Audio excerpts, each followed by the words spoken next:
আজ নীলষষ্ঠী।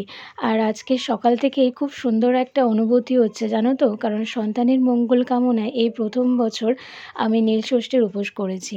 আমার সাথে, সাথে আমার ননদও কিন্তু এই বছর ১ম, কারণ আমরা দুজনেই যেহেতু একসাথেই মা হয়েছি, মানে একসাথে বলতে ১ মাস আগে পরে। তো যাই হোক, আমরা নতুন মা। তো আমরা নিজেদের সন্তানের জন্য এই বছর ১ম আর কি উপোস করছি। আর আমার মতন তোমরা কে, কে আছো যে নতুন মা, যারা সন্তানের মঙ্গলের জন্যে আজকের দিনটায় উপোস রেখেছো? অবশ্যই কিন্তু আমাকে জানিও তোমরা।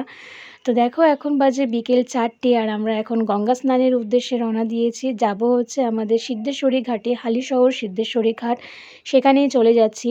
আমি, আমার ননদ, মামি, মা, বোন সবাই মিলে চলে গেছিলাম আমার মামার টোটো চড়ে। তো দেখো, চলে এসেছি এখন ঘাটে, আর এসে দেখি যে অসম্ভব ভিড়। এই সময়ে যে এত ভিড়, মানে এই সময়টায় ভিড় হয়। আর আমি ছোটোবেলা থেকে আমার মা ঠাকুমাকে দেখে এসেছি সন্ধ্যের মুখে মুখে যেতে, যাতে সন্ধ্যেবেলা আর কি জলটা ঢালতে পারে। শুনে এসেছি নীলের ঘরে সন্ধ্যেবেলায় বাতি দিতে হয়। তো মাকে দেখেছি, ঠাকুমাকে দেখেছি, পিসিকে দেখেছি ছোটোবেলা থেকে। তো এখন আমিও দেখো সেই দিনটাতেই চলে এসেছি। আমিও আমার সন্তানের জন্যে এই দিনটাই আমি পালন করছি। তো এই যে দেখো, আমাদের কিন্তু পুজো দেওয়া হয়ে গেছে। গঙ্গা স্নান করে পুজো দিয়ে এখন আমরা বাড়ি ফিরেছি, ভিজা গায়েই রয়েছি। আর আমার না গঙ্গায় ঘাটে গিয়ে মানে একটা জামা কাপড় ছাড়তে একটা কেমন একটা ভালো লাগে না।